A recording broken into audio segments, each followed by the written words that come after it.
So in Wikipedia it says in the year 50, the year 50 Common Era, Jews are ordered by Roman Emperor Claudius not to hold meetings. In the words of a certain Cassius Dio, in a book Roman History, let's say paragraph 60.6.6, Claudius, Roman Emperor Claudius, later expelled Jews from Rome. According to both Suetonius in the book Lives of the 12 Caesars, and also according to Acts 18 verse 2. Let's read Acts 18 verse 2.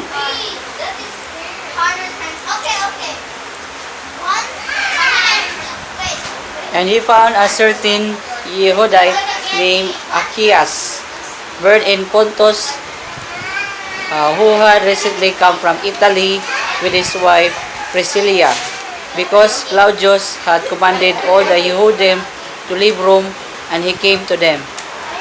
Paul to Corinth. So, this is a time of, let's say, a difficult time to live for Jews. All Jews were expelled from Rome. As it says here, Claudius had ordered all the Jews to leave Rome. And then, of course, what we read in Wikipedia is ordered not to hold meetings. Meaning, well, no or at least limited religious freedom. Assembling together is essential for a true believer, just as it is for Jews.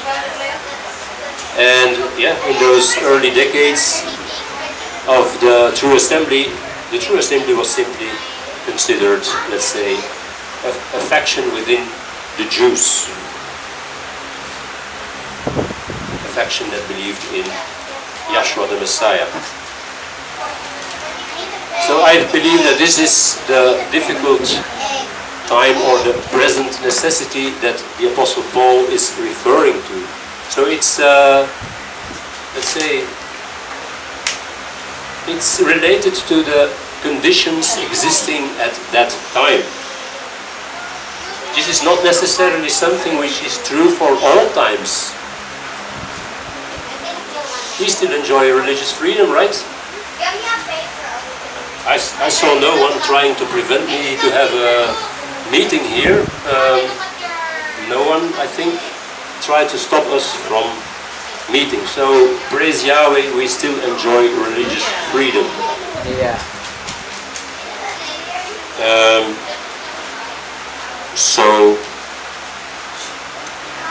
I feel that this reason is, at least for now, the situation can change quickly.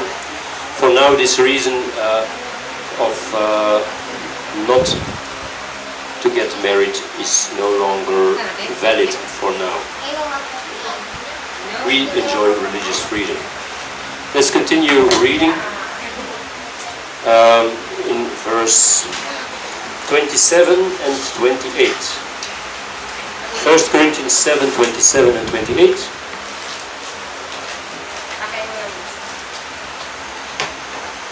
1 Corinthians 7, 27 and 28.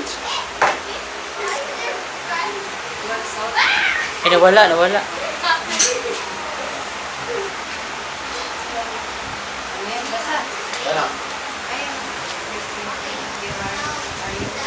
Are you bound to a wife? Do not seek to be loose. Are you lost from a wife? Do not seek a wife. But even if you should marry, you have not sinned. And if a maiden suddenly should marry, she has not sinned. But such shall have pressure in the flesh, but I would spare you. What does mean there? And in this case, I will also read Another translation, Lamza. Lamza is translated from the Peshitta, the Aramaic text,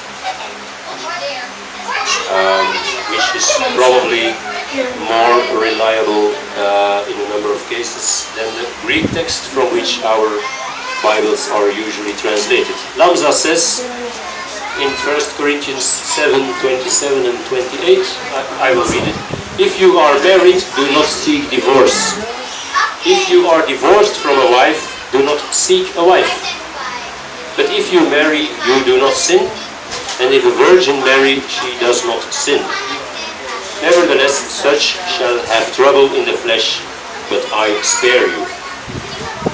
So, the first translation, the scriptures, are you bound to a wife?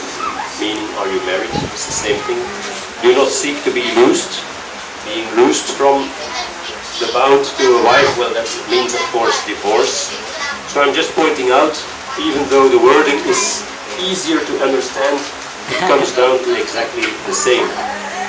If a maiden is a virgin, of course. If a virgin should marry, she has not sinned. I don't know if it really sunk in. For those who say that Scripture forbids divorce and remarriage, let's read it again in the Lamza translation. But now in one sentence. If you are divorced from a wife, do not seek a wife. But if you marry, you do not sin. What does this mean? So if you who are divorced from a wife, if you marry, you do not sin. Who dare say something else than the Apostle Paul? Not me. Paul was inspired by the Spirit and he said, if you are divorced from a wife and you remarry, you do not sin. Very simple, right? Very simple. Plainly states that it is not sin to marry after you are divorced.